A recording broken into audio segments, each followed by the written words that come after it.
we'll just have to see how that looks. I'm going to do 5 more on the other target, and that'll save us a trip.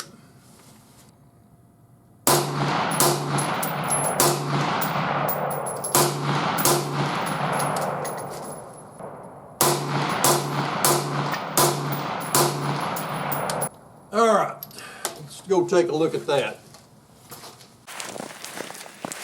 Hey guys, I'm walking out to the 100-yard range.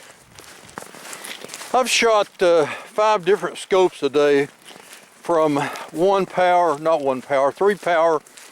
up to 12 power fine reticle on an 11.5-inch barrel AR, and this was from the Burris AR 332 scope. And I'll tell you guys, it just continues to perform. 1, 2, 3, 4, 5, that's at least, well, at maximum 1 MOA. This is a 3 power scope. Here's the second one I shot. I'll have to help you see these. A light isn't that good. 1, 2, 3, 4, 5. That's pretty close to a 1 MOA too. It's a little bit more than that, maybe 1 1/4. The light was really bright and good when I was shooting the other scopes. Now we're overcast. You may not be able to tell that from the video because the camera will automatically change the exposure to get a brighter picture. I kind of wish it wouldn't do that. But in case it doesn't, this is the kind of thing I'm looking at. It's pretty subdued right now. And the reason is we got these big old dark clouds all over the sky. The sun's right back in there. So here's overhead. It's not a bright day.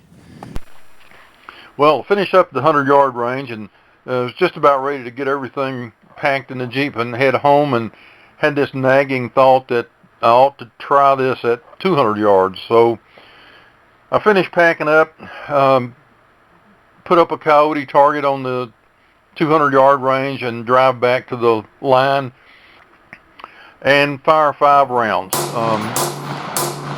I tell you, that's a long way off. I really couldn't make out the target with my naked eye, even through the 3 power scope. I'm not so sure if I didn't know the shape ahead of time that I'd be able to hit it. But of course, if it's a live coyote and it's moving around, you get more visual from that than you would a graphic target. But anyway, shot the thing, and here's what I got. Well, it turns out that's a 1.6 MOA group, and for a 3 power scope at 200 yards on a target you can barely see, I have to be satisfied with that. The shots are high and maybe a little bit to the right, but I was aiming a little bit to the right. That the white lighter color is what I was really seeing through my scope. And I think the reason I shot high, I had adjusted my elevation 3 clicks, and I think that's 1.5 inches at 100 yards, because I was about 1.5 inches low, and I was trying to bring it up to 0 at 100, and I figured I could hold on my second dot on the scope at 200, and it'd be about right. So anyway, that's the way my day went today, or my afternoon anyway, and I had a good afternoon, and you always like to end a day like that.